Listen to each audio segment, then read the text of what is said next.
Baghdad کی ایک گلی میں واقع عامل کے گھر لے آیا۔ وہاں دیواروں پر انسانوں اور جانوروں کی کھوپڑیاں لگی تھیں۔ عامل نے شہزاد کی بات غور سے سنی، پھر اس سے کہا، سانچی ایک مسلمان جن کا بیٹا ہے اور نیک دل لڑکا ہے۔ اس کے ہاتھ سے کبھی کسی کو تکلیف نہیں پہنچی۔ اس نے ہمیشہ دکھی لوگوں کی مدد کی ہے۔ میں اسے سامری کے ظلم سے ضرور نجات دلاؤں گا۔ تم ایسا کرو، یہاں سے تھوڑی دور ایک ٹیلے کے پاس ایک ببول کا درخت ہے۔ اس درخت پر 2 گدھ بیٹھے ہوں گے۔ تمہیں آتا دیکھ کر وہ آپس میں لڑنے لگیں گے۔ پھر ایک گدھ کا پر نیچے گرے گا۔ تم وہ پر اٹھا کر اپنی آنکھوں کے سامنے رکھو گے۔ تمہیں غیب کی چیزیں نظر آنا شروع ہو جائیں گی۔ تم مشرق کی جانب 100 قدم چلنا، آگے خشک کنواں آئے گا۔ کنویں کی سیڑھیاں اترو گے تو بائیں طرف ایک شگاف کے اندر سرنگ میں سانچی تمہیں مل جائے گا۔ بس اس سے زیادہ میں تمہاری کوئی مدد نہیں کر سکتا۔ جاؤ، اللہ تمہارے ساتھ ہے۔ شہزاد وہاں سے نکلتے ہی ٹیلے کی طرف روانہ ہو گیا۔ ٹیلے کے پاس آیا تو کیا دیکھتا ہے کہ ببول کا ایک درخت ہے جس کی ٹہنی پر 2 گدھ بیٹھے ہیں۔ شہزاد کو آتا دیکھ کر انہوں نے لڑنا شروع کر دیا۔ اتنے میں گدھ کا پر نیچے گر پڑا۔ شہزاد نے اٹھا کر اپنی آنکھوں کے آگے رکھا تو اسے زمین کے نیچے دبے ہوئے خزانے نظر آنے لگے۔ اس نے پر ہٹا لیا اور مشرق کی طرف چلنے لگا۔ پورے 100 قدم چلنے کے بعد ایک کنواں آ گیا جو بہت ہی گہرا تھا۔ ایک زینہ کنویں کی تہہ کو جاتا تھا۔ شہزاد زینے سے اتر کر کنویں کی تہہ میں آیا۔ بائیں جانب سرنگ کا تاریک شگاف تھا۔ وہ شگاف میں گھس گیا۔ یہ ایک تاریک اور سنسان سرنگ تھی۔ شہزاد نے آنکھوں کے آگے گدھ کا پر رکھ لیا تھا۔ اچانک اسے ایسی آواز سنائی تھی جیسے کوئی لڑکا کرا رہا ہو۔ شہزاد آواز کی طرف لپکا۔ کیا دیکھتا ہے کہ ایک ستون کے ساتھ سانچی، اس کا دوست جن لڑکا، زنجیروں سے بندھا ہوا ہے۔ اس کا سر سینے پر لٹک رہا ہے اور وہ کرا رہا ہے۔ شہزاد نے جلدی سے سانچی کا سر اوپر اٹھایا اور کہنے لگا، سانچی، میں تمہارا دوست ہوں، تمہارا دوست۔ شہزاد نے زنجیروں کو کھولنے کی کوشش کی لیکن اسے جھٹکے لگنے لگے۔ سانچی نے کہا، ان زنجیروں پر سامری جادوگر کے طلسم کا اثر ہے۔ شہزاد، یہاں سے جان بچا کر بھاگ جاؤ۔ سامری کو خبر ہو گئی ہے، وہ تمہیں ہلاک کرنے آ جائے گا۔ شہزاد نے سانچی کو گدھ کے پر کا حال بتایا تو اس نے کہا، ہاں، اس پر کو زنجیر کے ساتھ لگاؤ۔ شہزاد نے جوں ہی گدھ کے پر کو زنجیر کے ساتھ لگایا، زنجیر ٹوٹ کر نیچے گر پڑی۔ سانچی آزاد ہو گیا۔ لیکن عین اسی وقت سرنگ میں ایک بھیانک چیخ کی آواز گونجی۔ سانچی نے گدھ کا پر شہزاد کے ہاتھ سے لے لیا اور کہنے لگا، کنویں سے نکل جاؤ، سامری جادوگر پہنچ گیا ہے، جلدی کرو، نہیں تو میرے ساتھ تم بھی ہمیشہ کے لیے اس کنویں میں بند ہو جاؤ گے۔ شہزاد زینہ چڑھ کر کنویں سے باہر نکل آیا۔ سرنگ میں تیز آندھی چلنے لگی، بادل گرجنے لگے جیسے طوفان آ گیا ہو۔ سانچی نے گدھ کا پر اپنی آنکھوں کے آگے رکھا ہوا تھا۔ اس پر آندھی کا کوئی اثر نہیں ہو رہا تھا۔ وہ سرنگ کے دالان کی طرف بھاگا۔ دالان میں ایک ستون کے طاق میں چھپکلی کا پتھر کا سر باہر نکلا ہوا تھا۔ اس وقت سرنگ میں ہیبت ناک انسانی شکل والا عفریت اپنے نتنوں سے آگ کے شعلے نکالتا دالان کے قریب پہنچ گیا تھا۔ اس کے حلق سے ڈراؤنی آوازیں نکل رہی تھیں۔ سانچی نے چھپکلی کے سر کو طاق میں سے اکھاڑ کر زمین پر دے مارا۔ پتھر کی چھپکلی کا سر چکنا چور ہو گیا، ساتھ ہی عفریت کا سر بھی گردن سے کٹ کر چکنا چور ہو گیا، مگر وہ بغیر سر کے ہی سانچی کی طرف لپکنے لگا۔ سانچی فضا میں اچھلا اور عفریت کے اوپر سے غوطہ لگا کر سرنگ کی دوسری جانب گرا اور زینے کی طرف دوڑ پڑا۔ عفریت بھی اس کے پیچھے تھا۔ سرنگ سے نکلتے ہی اس نے گدھ کے پر سے زمین پر لکیر کھینچی اور بلند آواز میں کہا، اے سامری کے عفریت، اگر تو نے یہ لکیر پار کی تو جل کر بھسم ہو جائے گا۔ یہ کہہ کر وہ کنویں کا زینہ چڑھنے لگا، لیکن عفریت آگے بڑھتا ہی گیا۔ جو ہی وہ زمین پر کھینچی ہوئی طلسمی لکیر پر سے گزرا، ایک دھماکہ خیز شعلے نے اسے جلا کر راکھ کر دیا۔ کنویں کے باہر شہزاد بے چینی سے سانچی کا انتظار کر رہا تھا۔ سانچی کو دیکھ کر اس کی جان میں جان آئی۔ سانچی نے کہا، سامری جادوگر دوسرا حملہ کرنے والا ہے، دریا کی طرف بھاگو۔ دونوں دریا کی طرف دوڑنے لگے۔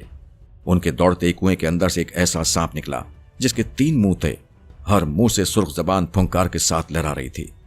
یہ سانپ مگر مچھ جتنا بڑا تھا، وہ بھی سانچی اور شہزاد کی طرف لپکنے لگا۔ سانپ بڑی تیز رفتاری کے ساتھ زمین پر رینگتا ہوا دونوں کے قریب سے قریب پہنچ رہا تھا۔ دریا پر ایک کچی اینٹوں کا اونچا مینار بنا ہوا نظر آیا۔ سانچی چلایا، شہزاد، میرے پیچھے پیچھے آنا۔ مینار میں ایک زینہ اوپر جا رہا تھا۔ یہ مینار 7 منزلہ اونچا تھا۔ یہ دونوں دوسری منزل پر تھے۔ سانپ پہلی منزل پر پہنچ گیا۔ دونوں کا فاصلہ کم ہوتا جا رہا تھا۔ جب وہ 7ویں منزل پر پہنچے تو سانپ بھی وہاں آ گیا۔ شہزاد گھبرا گیا تھا۔ سانچی نے کہا، شہزاد، ایک ہاتھ تو گلے کے تعویذ پر رکھ دو اور دوسرا ہاتھ میرے ہاتھ میں دے دو۔ شہزاد نے ایسا ہی کیا۔